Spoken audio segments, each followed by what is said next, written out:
So CAT 25 is over. One of the most difficult phase of the entire B school journey. Entry to the B school journey is over. बहुत सारे analysis देख चुके हो, बहुत सारे analysis समझ चुके हो. मैं क्विकली समराइज कर रहा हूं बहुत सारी चीजों को, and then I will be talking about road ahead after this. Let's start with CAT 25 VRC slot 1. So VRC slot 1 says difficulty level was moderate to difficult. There was no surprise as such. Options were very close. जिन्होंने बाहर आके बोला paper easy था वो शायद गलत थे. Foreign expressions made a comeback. 2 से 3 पैसेज का अटेम्प्ट बहुत अच्छा अटेम्प्ट है अगर मैंने 80% एक्यूरेसी पे निकाला. And 5 questions from verbal ability. Odd one out was a surprise element क्योंकि फॉर्मेट बिल्कुल अलग था. पहले ऑड स्टेटमेंट आइडेंटिफाई करना था, फिर रिमेनिंग का पैराफॉर्मिंग करना था. सो मोर और less if you look at RC, mental disorder, electronic music, economics and complex systems, ये सब मॉडरेट पैसेज थे. आप 2 पिक करके अटेम्प्ट कर सकते थे. जो हायर अटेम्प्ट वाला है वो 3 अटेम्प्ट करके पिक कर सकता था.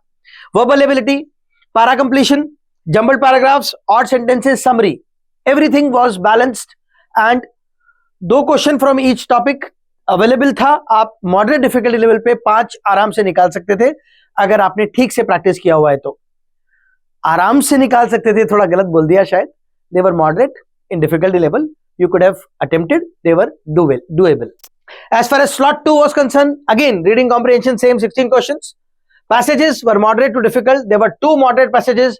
How tetrafish adapted and evolved. एक पैसेज ये और एक biases of AI. ये वाला पैसेज भी मॉडरेट था, अटेम्प्ट किया जा सकता था. Verbal ability 8 questions, overall moderate difficulty level. Para completion के दोनों मॉडरेट थे. इनफैक्ट चारों सेट्स जो आया था वो मॉडरेट डिफिकल्टी लेवल का था. अगर कंपेयर करोगे तो 24 CAT 24 और CAT 23, CAT 23 और CAT 24 के बीच का डिफिकल्टी लेवल आप इसको पकड़ सकते हो. VRC slot 3 completely moderate difficulty level. Passages 2 ऐसे थे जो आप कर सकते थे. इफेक्ट्स ऑफ डैम आप अटेम्प्ट कर सकते थे. AI and ethical decision making भी आप अटेम्प्ट कर सकते थे. तो पैसेज आपके लिए डुएबल थे. ट्राइबल आर्ट डिफिकल्ट लेवल पे चला गया, वो शायद एक पैसेज था जो आपको स्किप करना था. वर्बल एबिलिटी में 8 questions, all possible formats were there and they were all moderate in difficulty level. As per your choice and as per your comfort level, you could have attempted 5 questions out of the entire bundle of 8 questions. Now, LRDI, oh my god, as usual, toughest section. Only one straight set in the morning one, first slot, tougher than CAT 24. 3 sets with 4 questions and 2 sets with 5 questions. Total number of questions, 12 plus 10, 22. Data interpretation moderate थी, LR difficult थी. सो मोर और less एक set था जो आप इसमें से doable निकाल सकते थे. बहुत सारे लोग दूसरे सेट का एक पोर्शन करके आए. तो जो 2 सेट करके आए वो बहुत अच्छा अटेम्प्ट करके आए. LRDI slot 2, there were 5 sets, 4 का 3 सेट, 5 का 2 sets, where 3 were extremely difficult.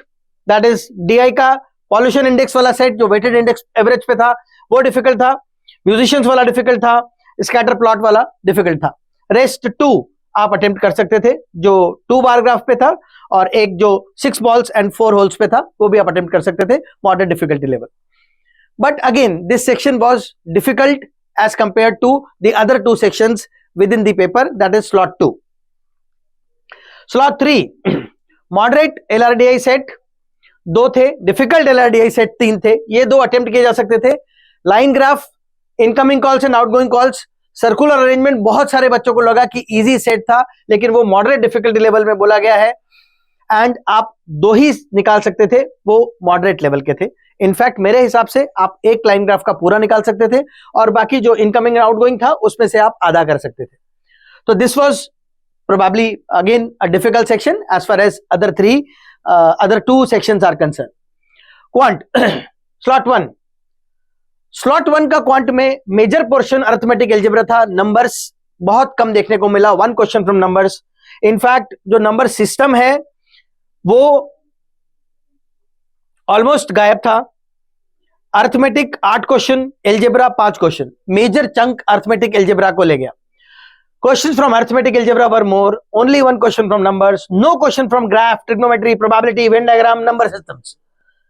तो आपके लिए जो लोग बेसिक मैथ्स बैकग्राउंड के हैं उनके लिए तो बहुत सूटेबल सेक्शन था. आपकी अपनी कंफर्ट लेवल के हिसाब से आप अटेम्प्ट निकाल सकते थे अगर आपने ठीक से मॉक्स दिए थे. Slot 2, oh my god, this was 8 arithmetic, 5 algebra, 3 geometry. इसमें मॉडर्न मैथ्स और नंबर्स के 2 क्वेश्चन, 6 क्वेश्चंस थे. मॉडर्न मैथ्स के 4 क्वेश्चन थे. Again this was overall a difficult section if you compare this with the slot 1 section. Slot 3 arithmetic 7 to 9, algebra 5 to 7, geometry 2 to 3 questions, and then inequality, surds and dies, logs, functions, सब पर एक एक question आ गया. ये थोड़ा सा well scattered था amongst the topics. थोड़ा डिफिकल्टी लेवल भी अच्छा था. Now this was slot 3 as compare to the other slots. Now road map.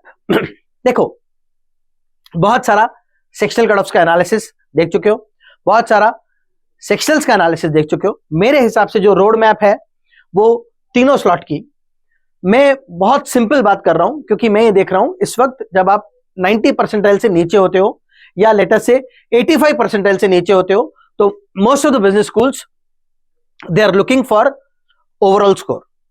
तो अगर मैं किसी भी स्लॉट को उठा के देखता हूं, मैं रॉ स्कोर की बात कर रहा हूं, मैं स्केल स्कोर की बात नहीं कर रहा. स्केलिंग अपने अपने स्लॉट में अपने अपने सेक्शन के डिफिकल्टी लेवल पे इंपैक्ट डालेगी. तो ये रॉ स्कोर है. अगर मैं 28 to 32 का रॉ स्कोर स्लॉट 1 में देखता हूं तो प्रोबेबली मैं इस स्लॉट के अंदर 70 परसेंटाइल अचीव कर सकता हूं. और यही चीज अगर मैं स्लॉट 2 की बात करूं तो 29 to 34 पे मैं 70 परसेंटाइल अचीव कर लूंगा.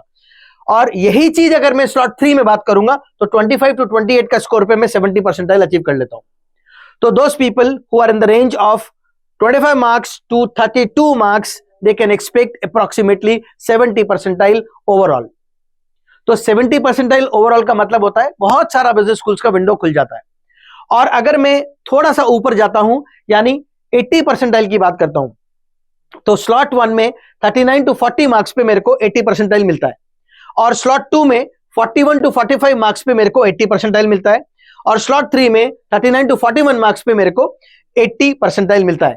और अगर मैं 80 परसेंटाइल की बात करूं from this point of view कि मैं सिर्फ रॉ स्कोर देख रहा हूं, अभी मैं स्केल स्कोर नहीं देख रहा, because I can not do scaling.